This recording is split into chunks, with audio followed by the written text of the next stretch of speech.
I didn't choose the house. They did. I was 22 when they sat me down at the plastic kitchen table and said, "We're too tired, too old. It's time you stepped up." The roof was leaking. The siding was chipped. One bedroom didn't have a door, and the basement flooded every March. But they called it home, and more than that, they called it legacy. They looked me in the eye, my mom with her crossed arms and deadpan voice, my dad with his smirk like everything was already decided, and said, "You want to prove you belong? Start with paying for what you live in." So I did. Please subscribe to our channel and tell us in comments from where are you watching this video. I took the graveyard shift at the gas station, stocked shelves at a discount chain in the mornings, cleaned apartments on Sundays. I gave up sleep, time, skin, blood. I gave up me. The mortgage was in their name. That's what they told me. "You're too young to be on the title, and besides, we earned this house. You're just helping." But the bills came to me. Every month, in my mailbox slot, on my phone, on my back. They didn't help. My sister Natalie helped even less. She lived in the house rent-free, drove my dad's old Lexus, took online courses she never finished, spent afternoons doing her makeup in the bathroom I scrubbed after mopping apartments for cash. "She's focusing on her future," Mom would say. "She's fragile," Dad would add. And me? I was the tool, the hammer, the sponge, the one they pulled out when the ceiling sagged or the fridge died, the one who could miss a shift and still manage to scrape enough together to keep the lights on. And every time I got close to breathing, every time I started to think, maybe I can do this, maybe I'm building something that will be mine someday, my mother would remind me, "You're only here because we allow it." I believed her. Because who else would take me? I had no savings, no time, no friends left. I worked, paid, collapsed, and got up again. I didn't notice what they were doing at first. They'd ask weird questions at dinner if I ever thought of moving, if I wanted to travel, if I felt stuck. Once, my dad asked, "If you had to leave in 24 hours, what would you take with you?" I laughed, thought he was joking. He wasn't. Because 3 years into this, after 36 months of bills, missed birthdays, skipped meals, and cleaning up after a family that never thanked me, it happened. I came home from a double shift. My uniform still smelled like bleach. My feet were throbbing. I was counting tip money in my head, wondering if I had enough to buy groceries and new insoles, when I saw a white envelope taped to the front door. No greeting. Just a sentence, printed in bold. "The house has been transferred. New ownership in effect immediately." I stood there for a full minute, maybe longer. My brain refused to understand. I walked inside. Nothing looked different. Natalie was on the couch painting her nails. My dad was watching TV. My mom stood at the stove cooking something that smelled like onions and lies. "Hey," I said, "what is this?" They didn't answer. So I held up the paper. "What is this?" My mom finally turned around. Her expression didn't change. "We sold it," she said casually. I blinked. "What?" "The house," Dad added, flipping the channel. "Gone. Sold. Papers were finalized last week." My heart dropped. To who? That's when Natalie smirked. She held up a key. To me. I felt the air go out of my lungs. "No," I said, shaking my head. "No, I've been paying for this place. Every month. I worked 3 jobs." "You paid to live here," Mom interrupted. "No one made you." "You said I was helping with the mortgage."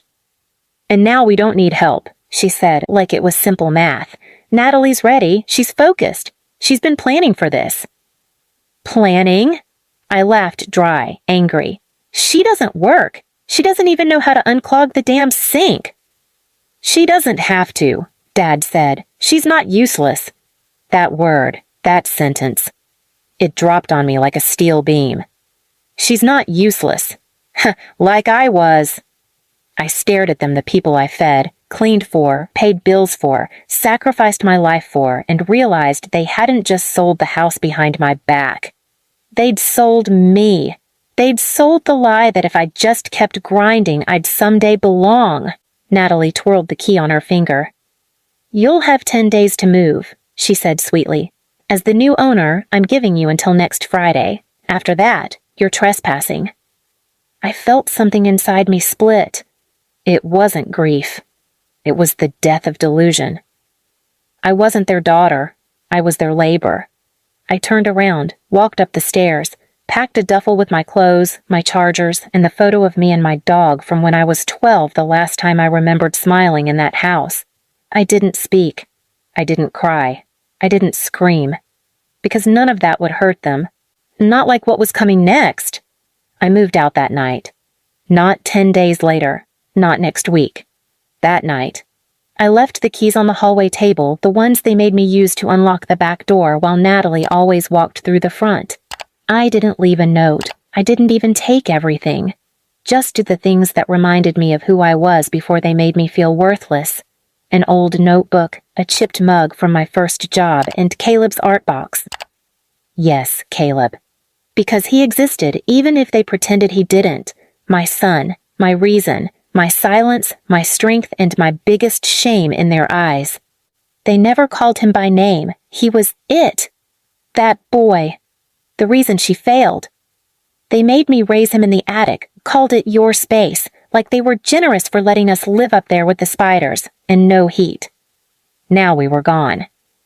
We moved into a small studio that barely had enough floor space for a mattress and a folding chair, but the air was clean, and no one called him a mistake when he asked for more cereal. The first night, I sat on the floor with my knees to my chest while Caleb colored and said, "Do we live here now?" I said yes. He looked up at me and asked, "Will this place love us?" That question stayed in my veins. The next morning I went back to work. I didn't tell anyone. I didn't rant. I didn't cry in the freezer. But something had shifted. I wasn't just working to survive anymore.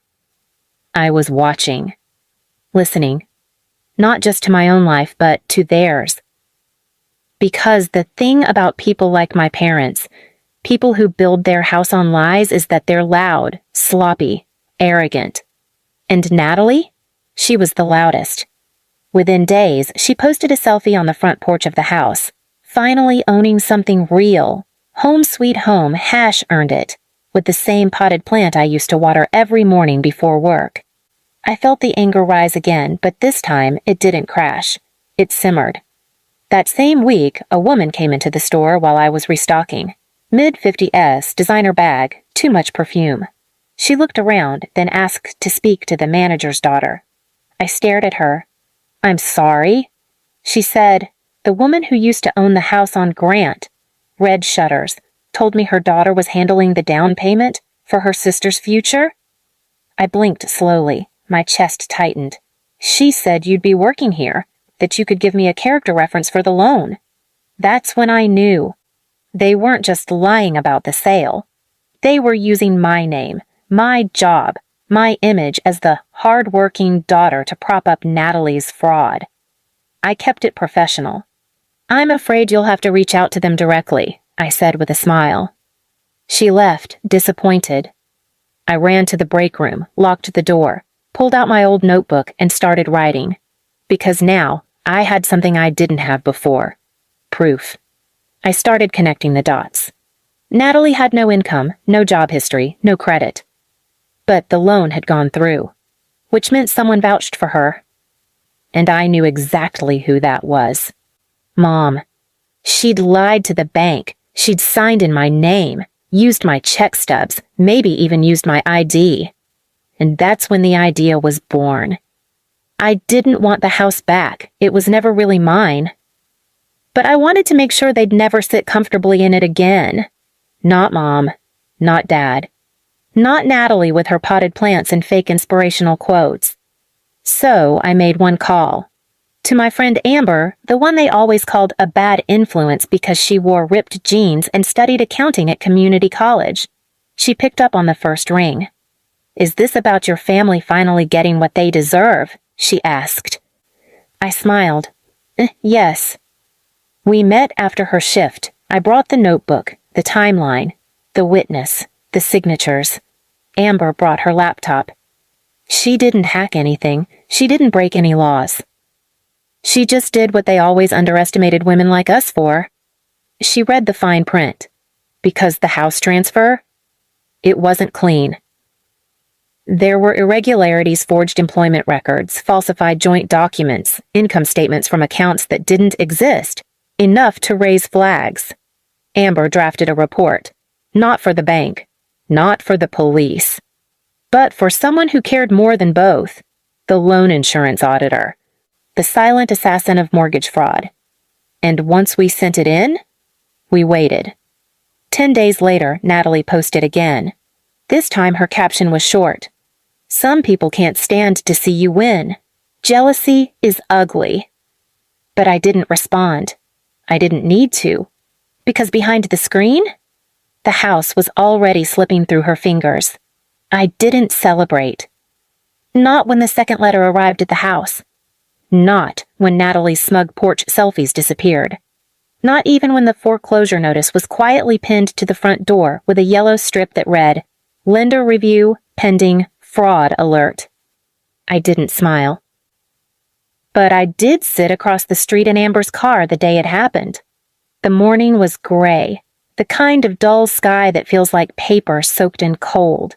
Natalie stepped outside wearing silk pajamas and fur slippers, still carrying her phone like it was her sword. She bent down, saw the notice, read it, and froze. She looked up, scanning the street. I ducked down. Amber didn't. She just leaned back and whispered, "You want to go get pancakes?" I said yes, because the house was gone. Not mine, not hers, but gone from their hands. That's what happens when you build ownership on lies and signatures that never belonged to you. The insurance company opened an internal fraud investigation. The bank froze the mortgage. And just like that, the dream home became a rotting liability that couldn't flip or refinance. No buyers, no more lies to stitch it together. And because the deed was transferred under falsified terms, guess who got a letter? My parents. Their names were still technically tied to the original paperwork, meaning they were liable, meaning Natalie's mess was their mess. Suddenly, they remembered I existed. My dad showed up at my job, red-faced and shaking. He cornered me in the parking lot, huffing like a broken furnace. "You did this," he spat. "You think you're smart?" I didn't say anything. He grabbed my arm. "You think you'll get something from this? You won't. That house is cursed now. You ruined it." I leaned in slowly and whispered, "Good." Because it wasn't about getting the house back. It was about taking away the one thing they held over me my entire life. Their control. That house was their shrine, their weapon, their stage for every insult and twisted performance they ever put on. And now it was rotting under yellow tape and debt they couldn't charm their way out of. 2 weeks later, I got a letter from a name I didn't recognize. Inside was a check small, just enough to cover 1 month of rent and a note. "I don't know what they did to you, but they talk about it in hushed voices now. You made the unshakable feel small. Respect." I kept it. Not the money.